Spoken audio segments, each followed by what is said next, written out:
Good afternoon, everyone. I understand we're now broadcasting to all attendees. Welcome to this latest We Are virtual webinar. We're going to be starting in about a minute. Just make sure that everyone has a chance to get in. Just a little bit of housekeeping before we start. If you have any questions, any comments, please feel free to put them into the chat box. I will be trying to keep an eye on them as best as I can while I'm presenting to you. Leona is keeping an eye on those as well. If there's anything pertinent to a point that I've just made, then she'll interrupt me. Otherwise, we'll address most of those towards the end of the session. And yeah, enjoy it. I hope that you find this a useful session. So we'll give it 30 seconds or so, and then I'll make a start.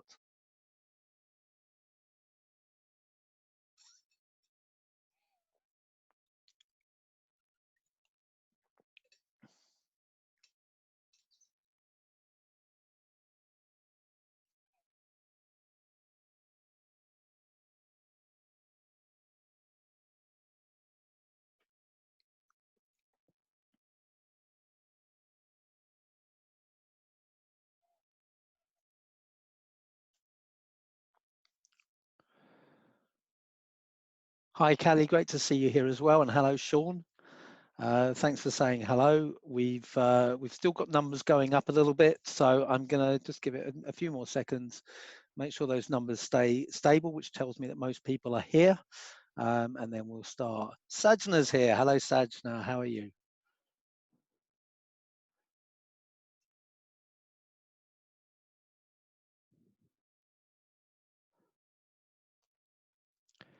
Excellent. I think it's a good time to make a start. So the focus of today is on professional relationships, and I don't think there's ever been a time in the 20 years plus that I've been talking on this topic that they've been more in vogue, and that we've really recognized just how important our professional relationships are to us. This presentation, I've decided to make it a general one. This is the presentation I would deliver to you at any time, not just now, because these are skill sets that will set you up for your future, and we don't know how long this is going to last.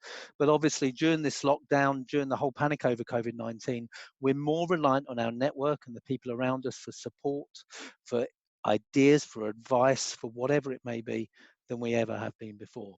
So please bear in mind it's a generic presentation, but there's a lot that hopefully you can take for the time that we're in.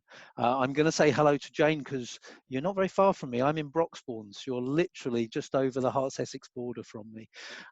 So if I speak a little bit more loudly, you might not even need to log in. Um, so on this idea that professional relationships are absolutely key at any point, I believe that the network of people that we surround ourselves with are our biggest resource. They help us in a range of ways. If you look at anything that you're trying to achieve in your career or in your role, then other people can help you. When you're looking at where you're at right now, trying to make sense of what's going on, trying to understand how you can carry on in your role and staying connected to people while you're working from home. If you're furloughed, understanding what that means to you and how to adapt and how to cope with that. Hopefully you're turning around and reaching out to other people for that support, and that's what you should be doing at all times throughout your career. So the focus of today's presentation is on having more of a strategic approach to your professional relationships, looking at how you build them, how you nurture them, and how you leverage them. A few months ago, at the start of the year, back when we had real life meetings, I was speaking at a conference for event organizers. And the opening speaker at that conference was a lady called Naylan Emre. Naylan is the COO of an organization you might have heard of called IMEX. IMEX run two of the biggest expos in the world in Frankfurt and Las Vegas, 15,000 at one, 20,000 at another. And the focus of Naylan's presentation was on IMEX's efforts to make their events as sustainable as possible. And she listed three key factors that made those that helped them on that journey to make the event sustainable. And it was the second one that jumped out at me, because the second factor was collaboration. And through the presentation, Nayland listed the different stakeholders that were involved in helping them on that journey, the different partners that needed to buy in and support them for them to be able to achieve their objectives. She talked about the team, and not just the IMEX team, but the different teams within the organization, the support staff, the client-facing team, the guys that worked with the people that built the exhibition stands and so on. She talked about the suppliers, so those people that built the exhibition stands, the design agencies, the venues, the caterers, and so forth, the transport companies. All of these different people had an input into whether or not they were going to be able to achieve their objectives to make the events as sustainable as possible. If you wanted water served in a different way, the caterers had to go along with you. If you wanted to change the way delegates were transported from the airport, the transportation companies had to go along with you, and so forth. And something Nayland said really resonated for me. She said, once stakeholders join in, your activity gets multiplied. Once stakeholders join in, your activity gets multiplied. And that goes to the root of what I want to talk about today. Whether you're looking at this from a business or a department's perspective, in other words, a business objective perspective, who do we need to take on the journey? Whether you're looking at this as an individual, where do I want to go with my career? Once you get your stakeholders to join in, your activity gets multiplied. In other words, you can achieve far more with other people's help and support. Late last year, I started a business accelerator program. I wanted to have a look at my business and change the way I was going about it, just change the pattern of boom and bust that we'd experienced over the last 10 years or so. And one of the things that came out of it was a change in my model. And one of the things that I looked to introduce was masterminding retreats for senior business leaders. And these were people at the very top of industry and of business. And I was challenged by my coach on the program to set micro goals, little things that I needed to do to make it happen, and basically to start picking up the phone and inviting people. And my initial idea was to create a sales pipeline. How do I get people from point A to where I want them to be? And just a little step at a time. And Baiju, the coach, said to me, Andy, do these people know you? I said, yes. He said, have they worked with you before? I said, yes. He said, well, why are you trying to create a pipeline for them? Don't they already trust you? Just pick up the phone and ask. So I created a short list of people I wanted to approach, about 40 of them, and I started picking up the phone. And almost all of them, won't say 100%, but very close, returned my call within 2 or 3 days. These were really, really busy people. Not only did they return my call, but they were receptive to what I had to say. They listened and they engaged in the conversation with me. It wasn't a sales conversation at all. And the vast majority of them expressed a strong interest in going forward. And it was something that one of those people said that lent itself to the title of this session. And this was a very senior director, a main board director at one of the best known multinationals in the world. And she said, Andy, I'm doing this for just one reason. She said, it's because I trust you. And that sort of took me back, because I think, like many of us, I try not to have an overinflated sense of my own importance. And for someone at that high level to just buy into something that quickly and to say it's for just one reason, it's because of me, really, really struck me. And I looked at it and I thought, how did I get to this point? Someone who left university early, bounced around from job to job with no real direction in my 20s, who's done fairly well in my field. You know, I have achieved stuff I'm proud of in my field, but never built a huge business. How did I get to the point where I could pick up the phone to senior business leaders around the world and get their time and engagement and get a response like that? And the answer for me was professional relationships. I have invested time over years in building trusted relationships. And when I needed that help and that support, people were there for me. And that's really been demonstrated during the whole COVID-19 lockdown, where I've been able to reach out to people and they've been willing to give me the time in the midst of their own crisis and their support, and they've engaged. And that's really what I want to look at today and I want to share with you, because there's nothing special about me. What I've achieved there is open to everyone and anyone. But what we need to do is just focus a little bit more strategically on the way we approach our relationships. I believe that a strong network of individuals who are in a position to help and support you is the first step. Once you have that network of people in a position to help you, they need to want to help and support you. And then once they're in that position, it's got to be easy for them to do so. They need to be able to help and support you. And that's what I want to focus on today. We're going to look at how you build the network of people who are in a position to help you, nurture that network so that they want to help you, and then leverage that network so that they're able to. And I hope that that will be useful for you, not just now, but going forward for the rest of your career. So let's start with looking at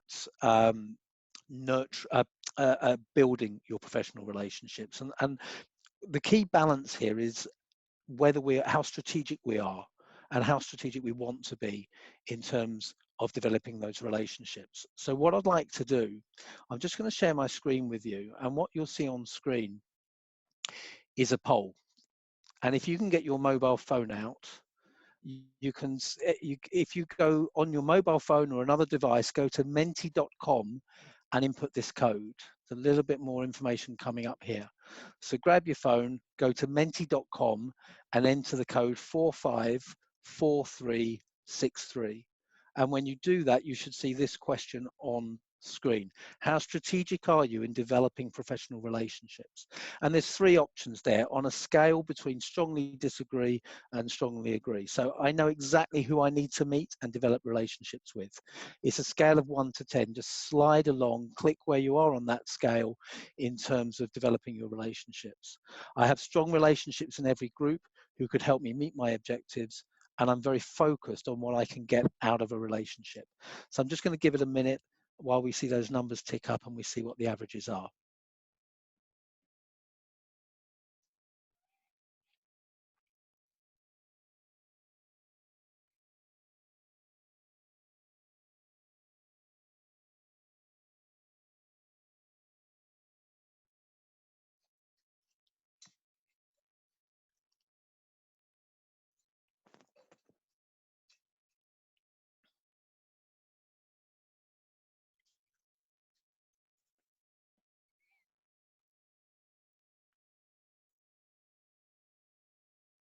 I can see there's something in chat, but I can't see it on my screen at the moment, so I will come back to that in a moment. So we'll give it another 30 seconds. We're on 47 response. That's just under half of you, or about a third of you at the moment.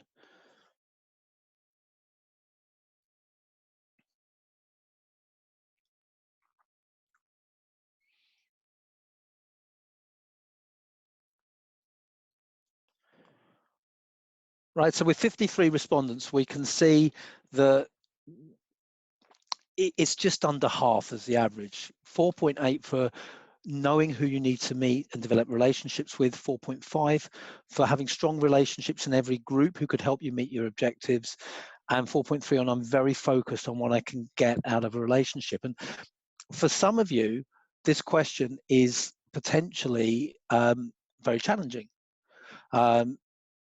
Because as soon as you start talking about being strategic with professional relationships, that can start to feel very uncomfortable. And as I mentioned just before, there are two things we need to look at.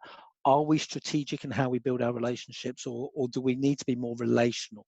I actually think it's a balance of the two, and I'm going to explore both in turn and both approaches. I think those scores were under 5 because a lot of people find the strategic approach very uncomfortable. We don't feel that strategy and relationships go side by side. And that's one of the things I want to look at. I'd like to share with you my favorite quote, because I think it really sums up the philosophy that I think is really important. And it comes from a lady called Elizabeth Asquith Bibesco. If you've seen me speak before, you will have heard me share this before. Elizabeth Asquith Bibesco was a poet. She was the daughter of the former Prime Minister of the UK, Lord Asquith, and she said, "Blessed are they who give without remembering and receive without forgetting." Give without remembering, receive without forgetting. Now, I believe that the way that you build relationships, the way that you engage with people in your network, the way that you interact on an individual level should be authentic. It should be giving, it should be nurturing, it should be supportive. It shouldn't be directly transactional, other than a few core relationships on which that's the base that makes sense. However, that doesn't mean you can't have a strategy for working out where there are gaps in your network. That's what I'm going to go on and share. I can see there are a couple of questions, so let me just have a quick look and see what we have. So this comes from Natasha. My answer to the first question is yes. However, I'm not always doing that. What is your advice strategy to build that network? And that's exactly, Natasha, what I'm going to go in and explore right now.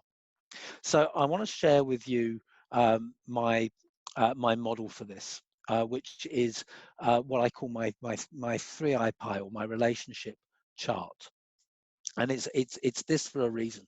I believe that there are 3 types of relationship we need in anything that we're trying to achieve in our role or in our career. We need people who act as influencers. They are listened to by the key people who are going to make the decisions. We need people who are going to give us information, ideas, and insight so that we can understand what is going on in any particular stakeholder group or scenario. And we need people who can make introductions for us.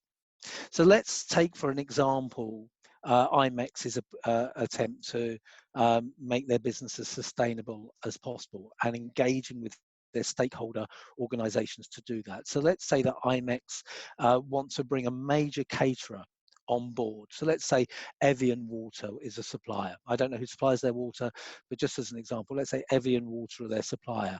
They need Evian to make major changes in order to help them achieve their sustainability goals. So within Evian Water, they need these 3 types of people. They need people who are sat around the table when key decisions are made and can speak up for what IMEX's objectives are.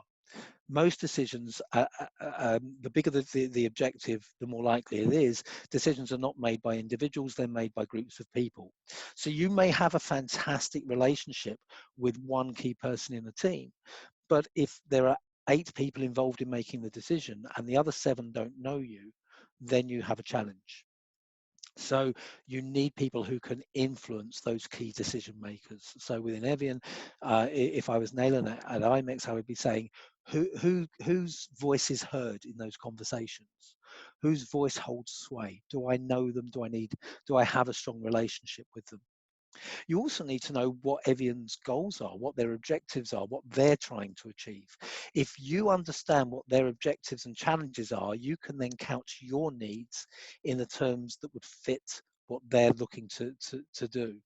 So you can present the opportunity in a different way, in a way that resonates more with them. So the more that you know what's going on within Evian, then the easier it is going to be to make an argument that will win. So that's founded on strong relationships with people who can give you that information.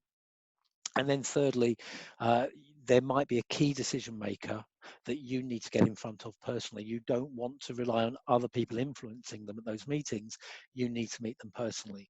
So you need to have strong relationships with people within Evian who could then make the introduction and put you in front of them. On the other side of the diagram, you'll see 3 stakeholder groups. You can see the diagram has 3 circles. The point is that these 3 types of people, the people who influence, who provide information, and the people who can make introductions, exist in different stakeholder groups. So they may be within your own organization.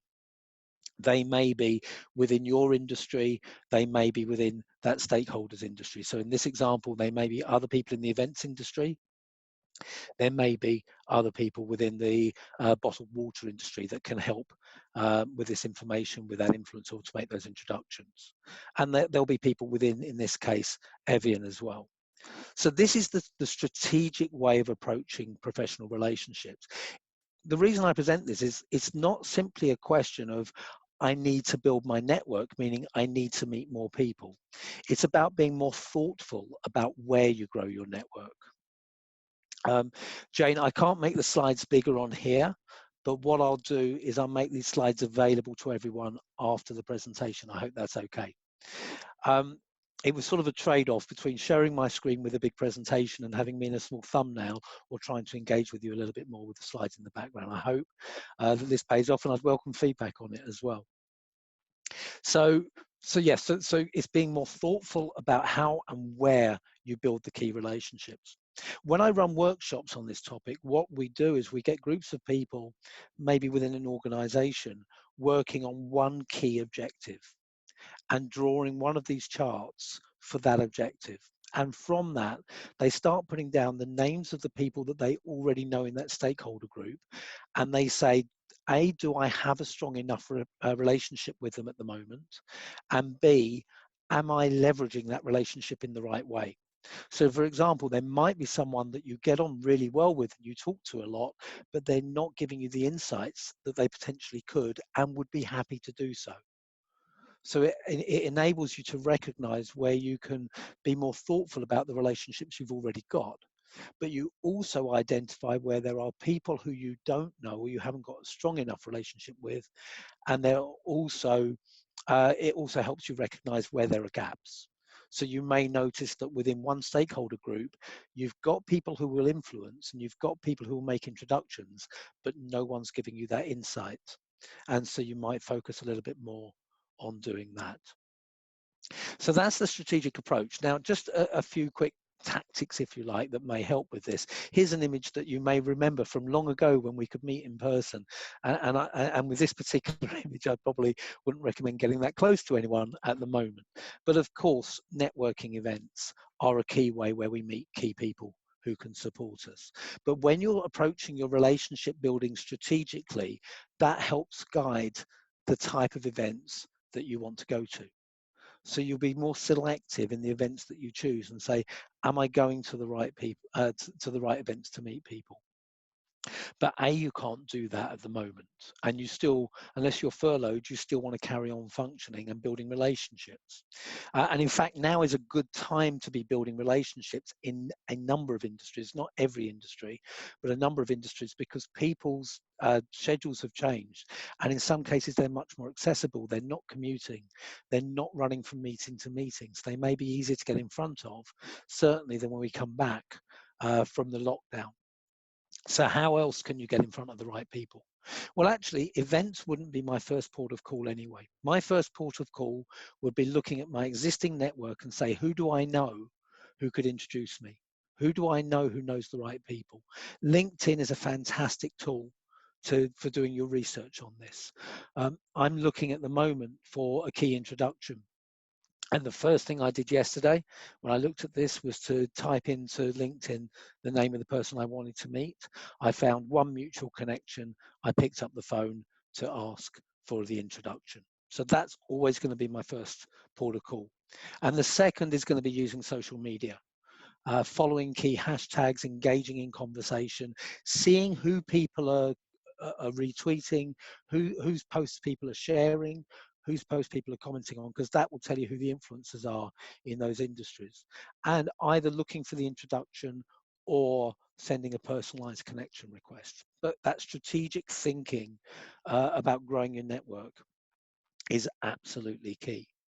But for me, it's not the only way. And I think that if we purely go down the strategic route, we lose something, because a lot of relationship building is about the personal touch.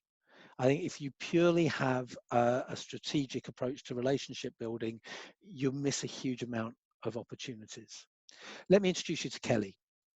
I met Kelly at a networking event, a Christmas lunch, quite a long time ago. I would say about 15 years ago. And Kelly has gone on to become one of my closest friends. Now, Kelly runs a design agency, and funnily enough, Jane, she used to live in Nasing.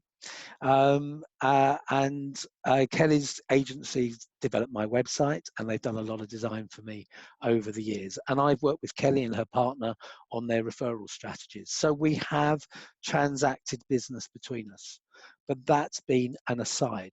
What's been important has been the relationship, the friendship. And aside from the business we've transacted, we've been there to support each other. Kelly's been very public about her battles with IVF, and she's become quite a spokesperson for the trying to conceive community. And I've sat down with her a number of times when she's she's been giving talks on the topic, and she's been going to go on the radio when she's had challenges and breakdowns, and I've just tried to be there to support her with advice or just a shoulder to cry on. That's been far more valuable for both of us than any transactional business that we've concluded between us. We've Kelly sort of ventured into public speaking, and I've supported her through that. I went along to see her on a panel for the Daily Telegraph. I actually ended up with a client from going to support her. So just the nature of connecting with someone purely because you get on with each other, purely because there's a natural connection between you, it can lead to really positive outcomes down the line. So here's my advice on this: think strategically, but allow for things to just happen naturally as well. Understand where the gaps are in your network and focus on filling them. But where you meet someone that you really click with, where things work really well, be open to that. Don't write people off just because they're not directly relevant to you in that moment. So when you're looking to build your network, in short, you want a balance between the strategic mindset and the relational mindset. Go out and build relationships, allow them to develop right the way across the board, but also understand where the gaps are. The next thing I want to move on to is, once you've met those people, how do you then nurture that relationship? Now, I think that when we talk about building a network, we understand it in the wrong way very often. So when I talk about building a network, most people will think about meeting more people. When we perceive a network, when we visualize a network, for most people, they'll see something that will equate to a box full of people. You know, you hear questions like, how many people have you got in your network? How many people do you know? It imagines a network as a flat structure. That's not what networks are. Networks will look much more like this. They are layered. They are moving entities with people coming in and going out. When people are purely focused on numbers, what they're doing, what you see here is the 7 stages of professional relationships. They're focused purely on numbers 1 and 2. In case you can't read that clearly, the outer circle I've called recognize. Now, what I mean by that is, if you go to a networking event or a conference and you meet someone and you have a good conversation, they're in your network. If you met them the next day or the next week, you would recognize them. You'd remember where you met them. But give it a month, give it 2 months, 3 months. How long is it going to be before they come out of your network again? And so many people make this mistake. They will engage with networking events because they want to grow their network. They bring in lots of people at stage 1, and then they don't follow up. So people soon leave that stage 1 and leave their network very rapidly. So you need to take them through the stages. Stage 2 is, you know them. When I see you across the room, I know I've met you before, I know where I've met you, I probably know what you do. But the relationship doesn't really go beyond that. They're still very shallow. We want to get to these stages where we like the other person, where we trust them. I'm sure many of you have heard the phrase know, like, and trust, which was popularized by Bob Berg in America. We want those. That's what provides the strength behind our relationship. And once you've got relationships where people know, like, and trust you, then they're going to support you. So we've got levels 5 and 6 as support and advocate.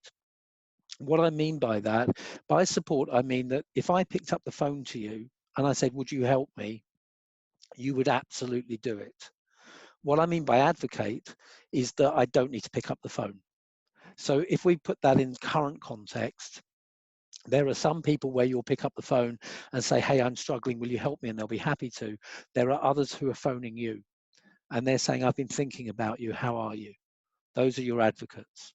And then for a select few, they'll go to level 7 where they become a friend and they move into your personal network.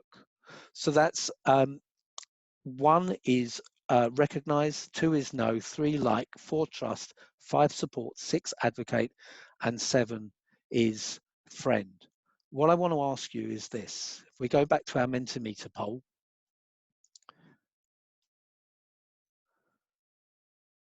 we go to our next question, and that is, how deep are your professional relationships? It's a similar model to the last one. What level of relationship do you think is ideal on that 1 to 7 scale as an average for your professional relationships? And what do you think your current average is at the moment?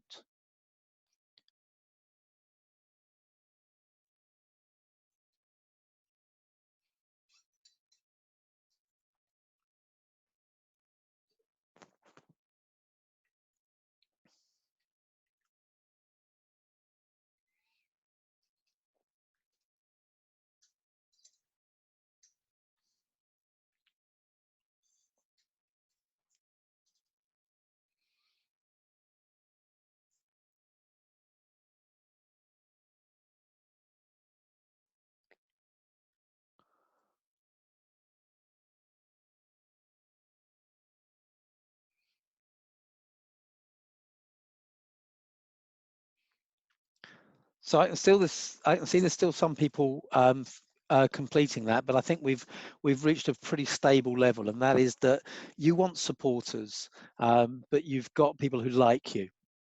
And so if I would argue that if there's one thing that you take away from this, and Olivia, I'll share the scale with you. Again, it will be in the slides that will be available after the webinar. But the consensus seemed to be that level 5 is where you have people who will support you. And that's where you felt that's where you'd like to get to, have a good network of people who support you, but the current average is people who like you, around level 3. So my takeaway for you from this is focus more time on building deeper relationships and worry less about growing bigger networks. And that's something you can be doing now. I would be focused every day on investing some time on reaching out to your network and just asking, how are you? And particularly now, meaning it, listening to the response, engaging with the response, drawing people out. That's really going to help you deepen the relationships. But if you sat down now and listed, can you list 10 people who you feel you could turn to and ask for that support straight away? If you struggle to get to 10, then that tells you have a lot of work to do. But always be looking to build deeper and deeper relationships if you can. And it really, really pays off. And you can mix the transactional with the relational, as I said.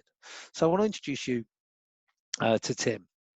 So when I met Tim, Tim was a senior investment banker in one of the biggest private equity firms in the UK. And I was invited in to deliver a session to the senior management team at this private equity bank. And I sat next to Tim over dinner, and we got on very well. And as a result, Tim invited me to deliver a program for his team.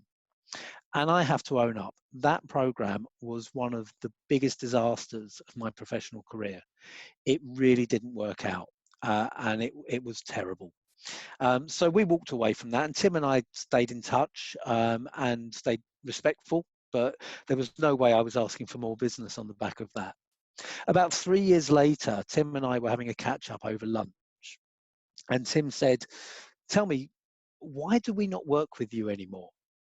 And I said, Tim, do you not remember what happened with that program? It was a disaster. And he said to me, yes, but why? And we went in and we explored, and what was clear is that the main reasons it didn't work was that there were factors that were out of my control, and it wasn't to do with what I delivered, it was to do with other factors. And Tim said, well, come back in again, we want to work with you again.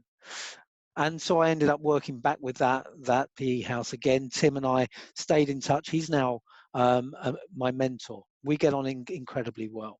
Now, why am I sharing um, this story? Well, the first time I met Tim, he looked like the picture you can see here. Very, respectable, experienced investment banker. When we sat down over that dinner, we found out that we had a shared passion for football. And Tim's an Aston Villa supporter.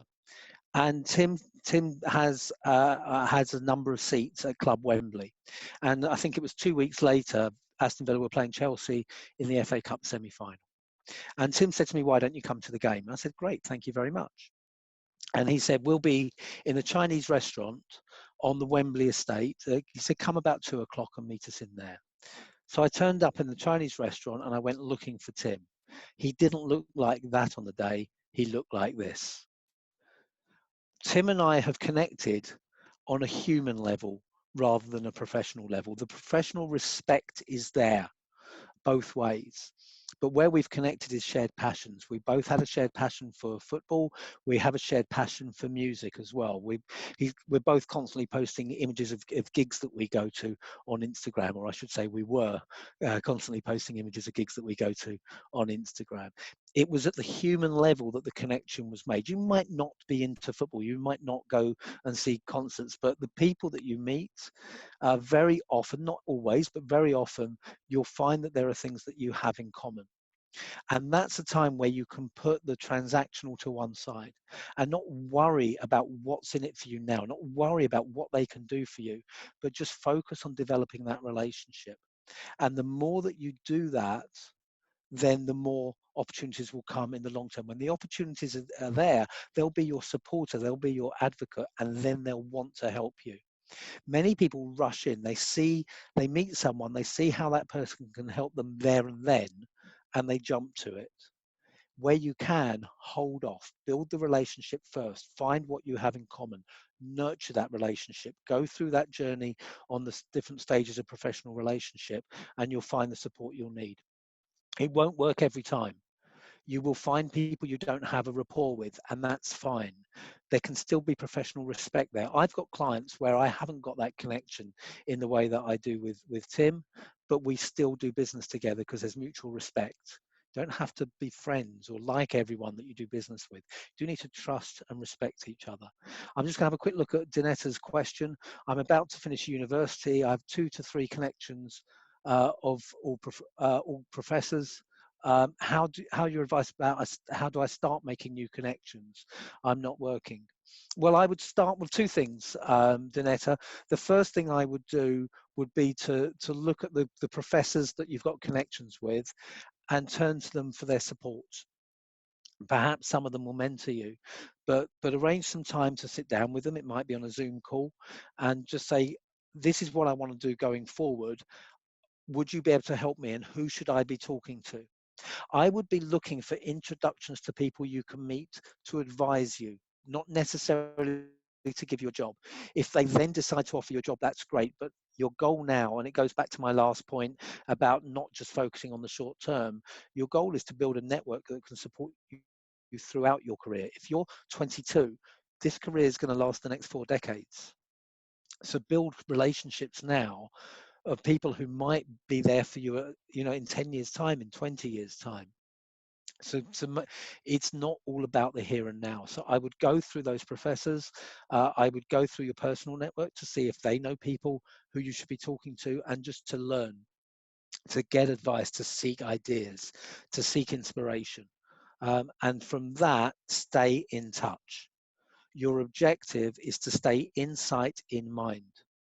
So if you want to nurture relationships, once you've got to these levels, you need to just be in front of mind as often as possible. And the golden rule for this is that 80 to 90% of all of your outreach should be about the other person, not about you.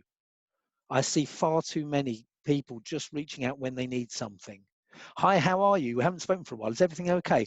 By the way, I need a new job." That's not the time to be making that connection. engage with people on social media, like, comment, share their posts. If you see an article that will be of interest to someone in your network, send it to them. I saw this and I thought of you. If you're traveling on business, obviously, again, once we're out of lockdown, make most use of that time. Just don't travel to another city or even another part of your own city and see one person. Who else do you know there? Can you catch up with them for a coffee or something like that? Connect people in your network, bring value to your network. And this is something you can be doing more now than ever before. The people around you, the people you're connected to, are missing connection. They're missing human connection. They need support. Be that human connection for them, be that support, and reach out to them. Danetta, I hope that gives you a few things that you can work on, as well as for everyone else, a few ideas that you can apply, some now and some going forward. Before I move on to the last point, I can see there are a couple of other questions. So Eugenia says, I'm furloughed, so what options do I have to deepen connections with my existing network? If you're furloughed, it means you can't ask for anything transactionally, so you can reach out and offer your support. Ask people how they are. I gave a presentation this morning, and there was someone who was furloughed on that presentation, and she's reached out to some of her clients and said, do you need support? Because I've got time at my hands at the moment. I'll offer you my help for free. So you don't necessarily have to offer support to that length, but just picking up the phone. It's about connecting with people when you don't want anything. That's what makes it powerful, when it's all about the other person and not you. If you're furloughed, that really puts you in that position because you're not allowed to work. So there's nothing that, to my knowledge, legally about being furloughed that stops you engaging with people. So put aside an hour a day, 2 hours a day, to reach out on LinkedIn, to comment on people's updates, and to pick up the phone to 3 or 4 people and just say, I've been thinking about you, how are you? Now is the best time for you to just reach out and talk to people on a human-to-human level. And then Sonal, how do you build rapport with someone who's nothing but attention to detail in a project and only focused on the work? Not necessarily always easy, I'll be honest. And I mentioned that you can't build rapport with everyone. If they are very transactional in nature, which is how I would term that behavior, then engage with them on a transactional level and focus on respect rather than like. And then let the rapport come out of that. I wouldn't force it. Some people are really natural at talking about your kids and your family and your holidays. To me, it has to evolve naturally. So I would focus on what's important to them and how can you really engage with them on their ground, on their level. If that's what's important to them is the project, then give them constant feedback, update them, make sure they know where you're at, but understand their personality style and respond to that. And I think that's a really key way of doing it. The final thing I want to look at is leveraging your professional relationships and the importance of doing that. So again, I want to sort of share the screen and just do one more poll on that, because I think this is, it's a word that not everyone is particularly comfortable with when we talk to leveraging. So how do you feel when you need to ask for help from your network? Go to the Mentimeter poll and just type in whatever words come to your mind. How do you feel when you need to ask for help from your network?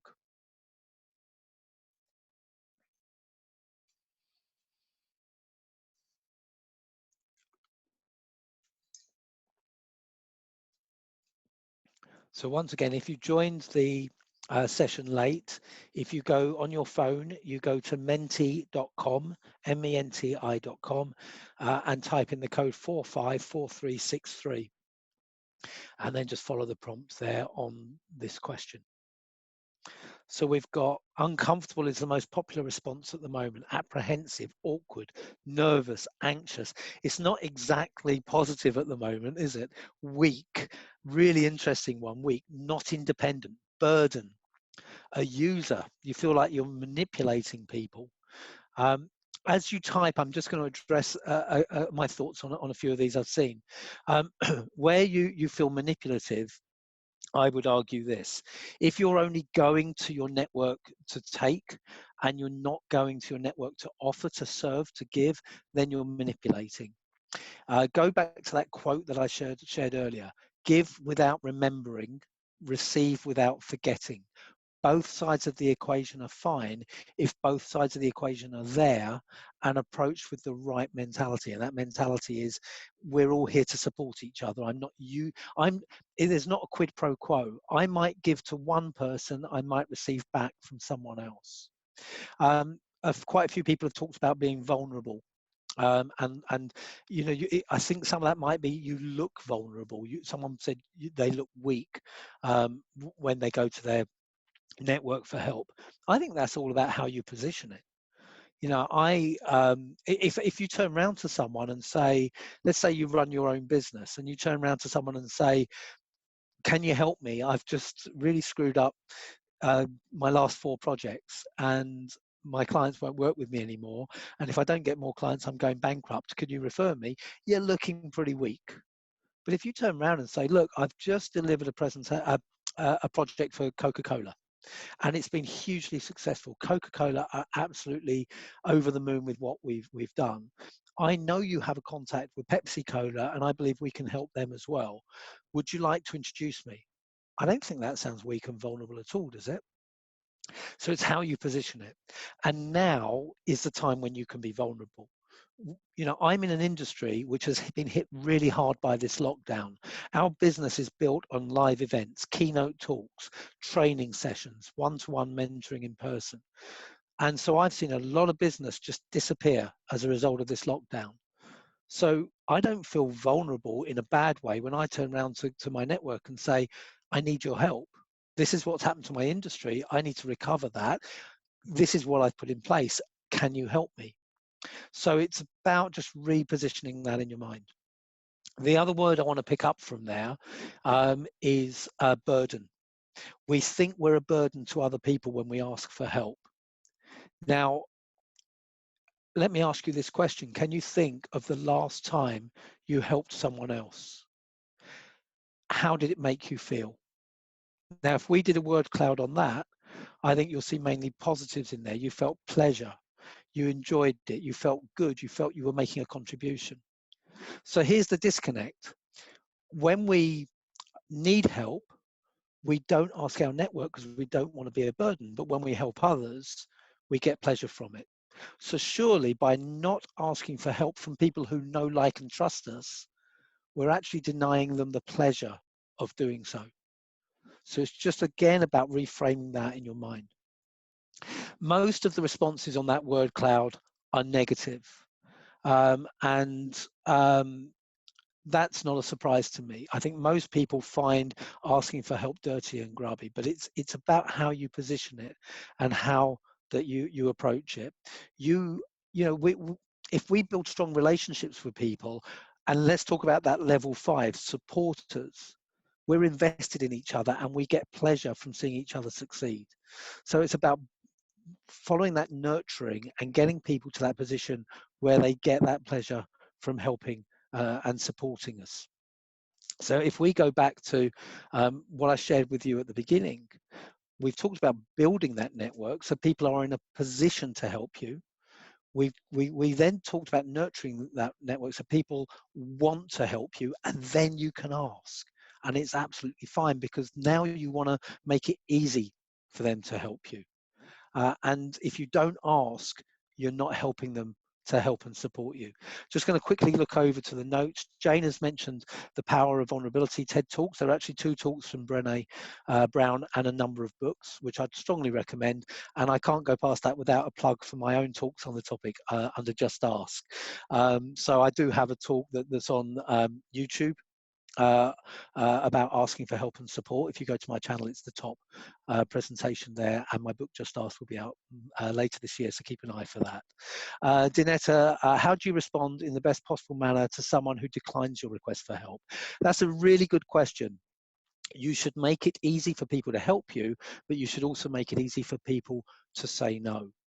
And a key part of that is about having a thick skin effectively and understanding that when people say no, it might be because of you, but actually that's likely, if you're asking the right people, that's likely to be really low on the list of reasons why they're saying no. It's much more likely because they don't feel confident that they can help you. They don't genuinely have the time available to help you. They don't feel they have the experience to help you, or a range of different reasons. So when you ask for help, be clear that it's okay to say no. You can help them to find another way to help you. And I'll give you an example for that of that in a second. But also let them know it's okay, and let it bounce off you. Don't take it personally. And that's easy for me to say. You've just got to practice that. I mentioned that Tim, who I introduced you to earlier, was my mentor. I've had a number of mentors over the years, and I've always asked very successful people to mentor me, which means I've had more no's than yeses. One of those was a speaker and author called Paul McGee. Paul, some of you may have read his book Sumo, Shut Up, Move On. He's known as the Sumo Guy. He's had a number of successful books on self-confidence, how not to worry, topics like that. Paul is a fantastic speaker. A few years ago, I asked him to mentor me. He said, mate, I'm just too busy at the moment. He said, but why don't you come as my guest to this course that I'm running? So I went for a 2-day course that he ran. It wasn't what I was looking for. It wasn't ideal, but it gave me something. And he's a mate. And, you know, even though he doesn't formally mentor me, I pick up the phone and ask for his advice and support. He will always offer it. So it's about finding the right fit in the right way. So when you ask, be willing to ask. People will be willing to help you, but make it easy for them to do so. Find a way that's a fit for them. One of my clients, we ran a workshop that was based on generating more referrals. He's part of a European-wide sales team. And one of the key areas of focus for that workshop was, how do you get more referrals from your existing clients?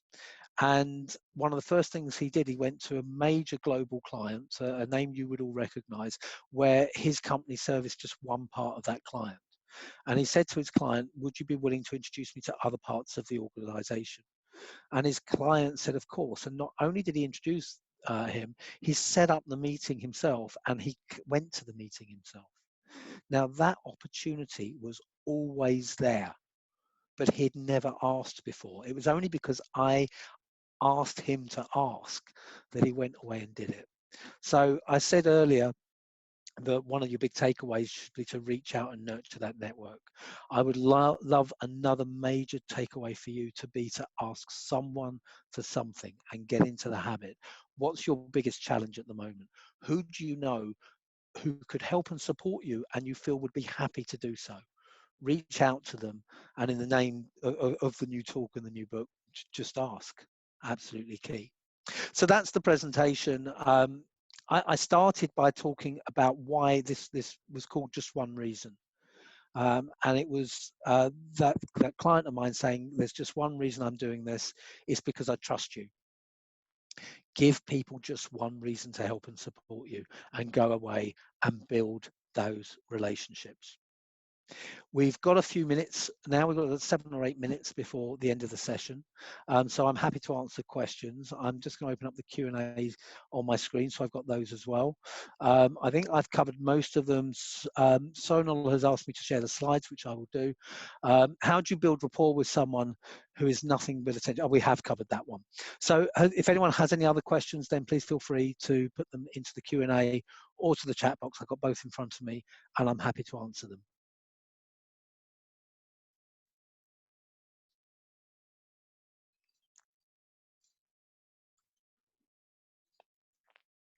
Aurelia, what if you are in direct competition with the people in your network? I'm a fellow of the Professional Speaking Association. Those are people I'm in direct competition with.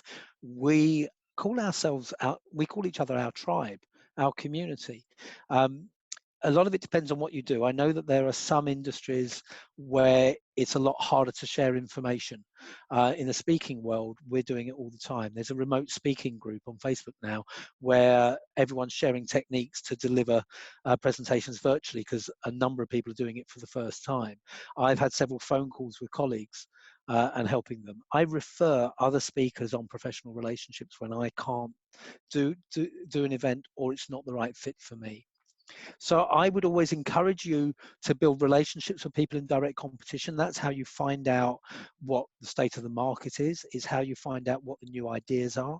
But just, particularly if you work for someone else, be cognizant of what you share. And I think whatever industry you're in, understand what you're sharing.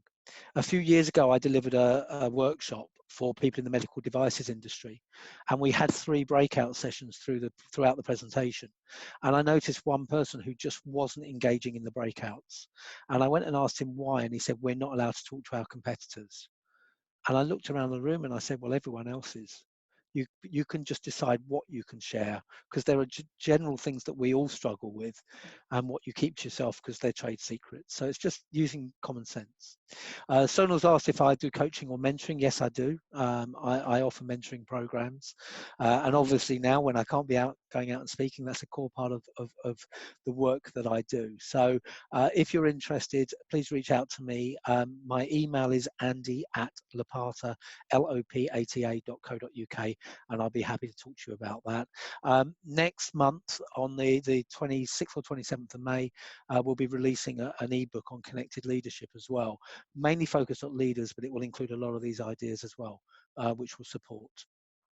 Ian Dodds, should you ask people to help you? Should you ask people to help who are more successful than you? Absolutely. That's who you learn from. I wouldn't write off anyone in terms of help, because it depends what you're looking for in the experience. But I would encourage you to find mentors who have already succeeded in what you're trying to achieve. And yeah, definitely reach out to people more successful. They may be busy. They may say no, don't take it personally, and try and build those relationships with them if you can first. The public speaking organisation is the Professional Speaking Association, Caroline. It's thepsa.co.uk. I'm a board member of that. If you have any other questions on that, again, just reach out. I'm happy to discuss it with you. Michelle Green, this has been really insightful. Great work on those notes, and please, to everyone, come back and tell me what you've implemented and what's worked. I would love to hear. Anonymous, what's your suggestion with how to best rebuild professional relationships you may have broken by leaving it too long, forgetting to respond during a tough time? Own it. Address the elephant in the room first and own it. Don't hide from it. If you've been remiss, then own it and open up, admit and apologize first. If you feel they've been remiss, don't get them to own it. That's their concern. Just reach out and own your side of it. And you see if you can rebuild from there. I've done it before, and I've also made the mistake of not doing it and letting good relationships go. From Yanni, what would you do if someone who's not supported you in the past suddenly disappears? Do you give up building the relationship? I think it's on a case-by-case basis. What I tend to do is I'll tend to back off. A friend of mine, Will Kintish, who teaches networking skills, has an approach more focused around follow-up from people who show an interest in buying from you at a networking event, but this works.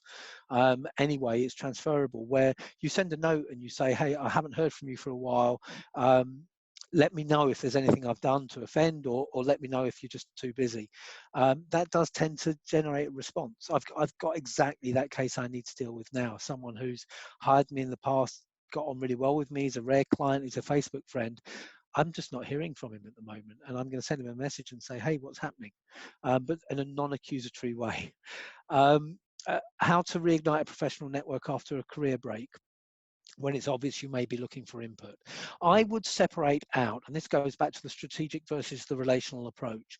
I would separate out short-term versus long-term needs, and who you need to approach for stuff in the short term. And in those cases, address the elephant in the room and own up to it. And I think after a career break, people understand that. And people that you don't, whose help isn't urgent, and just focus on rebuilding the relationship. But a career break gives you a great excuse to pick up a conversation. Thank you, Sajna. Really appreciate that, and Lara. I hope that has addressed everyone's questions.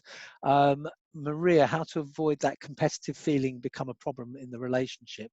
I assume, Maria, that you're referring to when I talk about with competitors.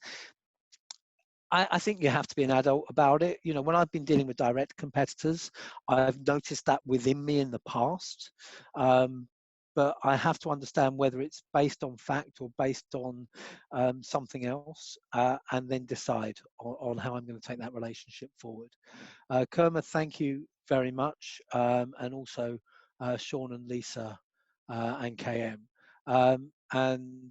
Jane, well, I see the weather in Nazing is reasonable. Go and enjoy it. I think we're pretty much there. Thank you very much, everyone. I know I would be remiss if I don't share with you the final slide, where I have to jump out of the way a little bit as well and make sure I go in the right direction. There's your next WeAreVirtual webinar on Pause for Performance. So make sure you sign up to that. I hope that you found this useful.